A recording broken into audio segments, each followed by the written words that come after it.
Hello, नमस्कार दोस्तों। जिस प्रकार मैंने पिछले वीडियो में पर्वतों के बारे में, पठार के बारे में, मैदान के बारे में, कितनी ऊंचाई पर्वतों के कितने प्रकार हैं और उसके कौन-कौन से उदाहरण हैं, मैंने बताया।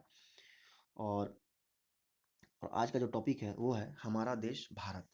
तो सबसे पहले भारत एक बहुत बड़े भौगोलिक विस्तार वाला देश है और उत्तर में हिमालय जो ऊंचे शिखर से घिरा हुआ है, पश्चिम में अरब सागर, पूर्व में बंगाल की खाड़ी और दक्षिण में हिंद महासागर भारतीय प्रायद्वीप के तटों पर लहराते हैं। कौन हो गया? ये भारत के उत्तर में हिमालय हो गया, पूर्व में बंगाल की खाड़ी, पश्चिम में अरब सागर और दक्षिण में हिंद महासागर। अब प्रायद्वीप क्या है? प्रायद्वीप स्थल का वह भाग है जो तीनों तरफ से जल से घिरा हुआ होता है, उसे प्रायद्वीप कहते हैं। भारत का क्षेत्रफल 32.8 लाख वर्ग किलोमीटर है और उत्तर में कश्मीर से लेकर दक्षिण में कन्याकुमारी तक इसका विस्तार लगभग 3200 किलोमीटर तक है। मतलब उत्तर में कश्मीर से लेकर दक्षिण में कन्याकुमारी तक कितने किलोमीटर तक फैला हुआ है? 3200 किलोमीटर। और पूरब में अरुणाचल प्रदेश से पश्चिम में कच्छ तक इसका विस्तार 2900 किलोमीटर है। मतलब उत्तर से दक्षिण 3200 किलोमीटर और पूरब से पश्चिम 2900 किलोमीटर तक इसका विस्तार है। बड़े देश जिनका विस्तार पूरब से पश्चिम की ओर बहुत अधिक होता है, बड़े देश जो होते हैं उनका विस्तार पूरब से पश्चिम ज्यादा होता है। अब बताए स्थिति।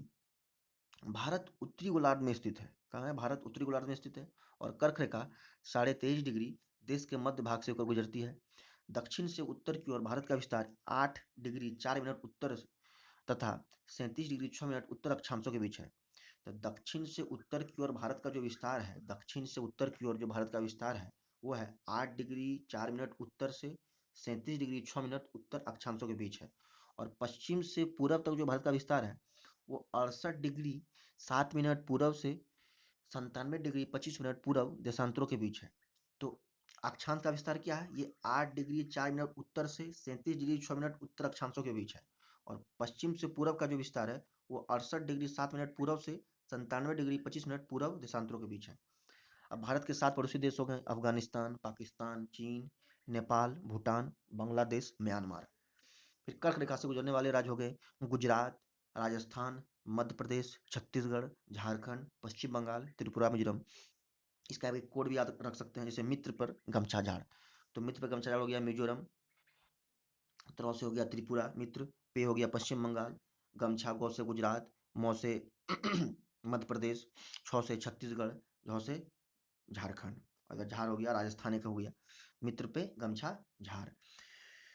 तो कितने राज्य हो गए? 1 2 3 4 5 6 7 8 राज्य कर्क रेखा से गुजरती है। भारत के दक्षिण में स्थित समुद्र में स्थित दो द्वीप श्रीलंका और मालदीव हमारे पड़ोसी देश हैं।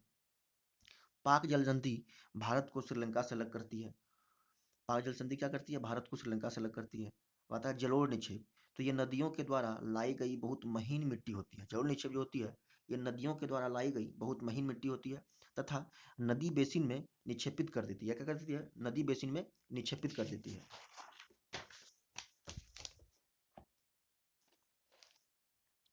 आता है गंगा एवं ब्रह्मपुत्र नदियां विश्व के सबसे बड़े डेल्टा सुंदरबन डेल्टा का निर्माण करती है और यह त्रिभुजाकार है।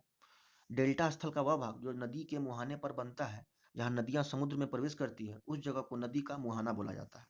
हिमालय पर्वत को तीन मुख्य समानांतर श्रृंखलाओं में बांटा गया है। सबसे उत्तर में स्थित श्रृंखला को वृहत हिमालय या हिमाद्री बोलते हैं। फिर मध्य हिमालय या हिमाचल हिमाद्री के दक्षिण में स्थित है और शिवालिक सबसे दक्षिण में स्थित श्रृंखला है। हिमालय के दक्षिण में भारत का उत्तरी मैदान है। हिमालय के दक्षिण में जो है भारत का उत्तरी मैदान है। उत्तर के मैदान के दक्षिण में प्रायद्वीप पठार है। उत्तर के मैदान के दक्षिण में प्रायद्वीप पठार है और यह आकृति क्या है? इसका त्रिभुजाकार है। विंध्य एवं सतपुड़ा महत्वपूर्ण श्रृंखलाएं हैं और इन श्रृंखलाओं से होकर नर्मदा एवं तापी नदी बहती है। ये पश्चिम की तरफ बहने वाली नदियां हैं जो अरब सागर में गिरती है। नर्मदा और तापी जो है पश्चिम की तरफ बहती है और ये कहाँ गिरती है? अरब सागर में गिरती है।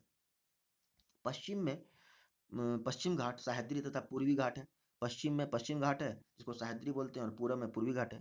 पश्चिमी घाट का विस्तार एक समान है। पश्चिमी घाट का जो विस्तार है वो क्या है? एक समान है। लेकिन जबकि पूर्वी घाट का क्या है? बीच बीच में टूटा हुआ है तथा असमान है। पश्चिमी तट मैदान काफी संकरे हैं लेकिन पूर्वी तट मैदान अपेक्षाकृत चौड़ा है। मतलब पूर्वी तट मैदान जो है पश्चिमी तट मैदान की अपेक्षा चौड़ा है। पूरब की ओर बहने वाली नदियां महानदी गोदावरी, कृष्णा तथा कावेरी जो बंगाल की खाड़ी में गिरती है। जैसे महानदी हो गया, गोदावरी हो गया, कृष्णा हो गया, कावेरी हो गया, ये बंगाल की खाड़ी में गिरती है। भारत में दो द्वीप समूह है। एक हो गया लक्षद्वीप द्वीप समूह जो अरब सागर में स्थित है। ये केरल के तट से कुछ दूर स्थित प्रवाल प्रवाल द्वीप है।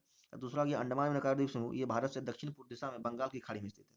लक्षद्वीप हो गया अरब सागर में, और अंडमान निकोबार द्वीप समूह हो गया बंगाल की खाड़ी में। अतः प्रवाल द्वीप क्या होता है?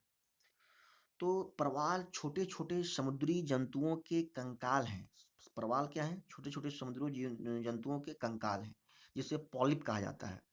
जब जीवित पॉलिप मरते हैं, मतलब जब जीवित पॉलिप मरते हैं, जब जंतु मरता है, तब उनका कंकाल क्या होता है? बच जाता है। और पॉलिप की वृद्धि इन ठोस कंकालों के ऊपर हो जाती है। पॉलिप का वृद्धि क्या हो जाता है? इन ठोस कंकालों के ऊपर हो जाती है, जो बढ़ते बढ़ते ऊंची हो जाती है, और इस प्रकार प्रवाल द्वीपों का निर्माण होती है। तो यही है प्रवाल द्वीप। तो इस वीडियो के माध्यम से मैंने क्या क्या बताया दोस्तों? तो हिमालय पर्वत तो भारत के उत्तर में कौन से, उत्तर में क्या है, दक्षिण में क्या है, पूर्व में क्या है, पड़ोसी देश क्या है, कर्क रेखा से गुजरने वाले राज्य कौन कौन से हैं, फिर पूरब की ओर बहने वाली नदियाँ कौन है, पश्चिम की ओर बहने वाली नदियाँ कौन है, कौन अरब सागर में गिरती है, कौन बंगाल की खाड़ी में गिरती है। तो इस वीडियो के माध्यम से आप लोग अच्छी तरह से जानें, और इस वीडियो को आप लोग 1 से 2 बार देखें, और इस चैनल को आप लोग बहुत सारा प्यार दें दोस्तों। धन्यवाद। जय हिंद, जय भारत।